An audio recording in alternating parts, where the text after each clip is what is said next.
തൃശൂരിൽ എലിപ്പനി ബാധിച്ച് ചികിത്സയിലായിരുന്ന യുവാവ് മരിച്ചു. ഒരുമനയൂർ സ്വദേശി വിഷ്ണുവാണ് മരിച്ചത്. 31 വയസ്സായിരുന്നു.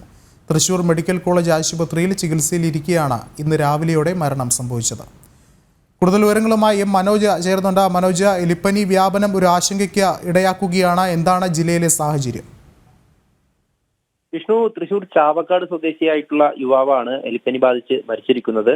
ഈ ഒരുമനൂർ നോർത്ത് പൊയ്യയിൽ ക്ഷേത്രത്തിന് സമീപം താമസിക്കുന്ന ഈ കാഞ്ഞിരപ്പറമ്പിൽ പ്രദീപിന്റെ മകൻ വിഷ്ണു എന്ന 31-കാരനാണ്. ഈ വിട്ടുമാറാത്ത പനി മൂലം ഒരാഴ്ച മുമ്പാണ് തൃശൂർ മെഡിക്കൽ കോളേജ് ആശുപത്രിയിലേക്ക് വിഷ്ണുവിനെ പ്രവേശിപ്പിച്ചത്. കഴിഞ്ഞ ദിവസമാണ് എലിപ്പനിയാണെന്ന് സ്ഥിരീകരിക്കുന്നത്.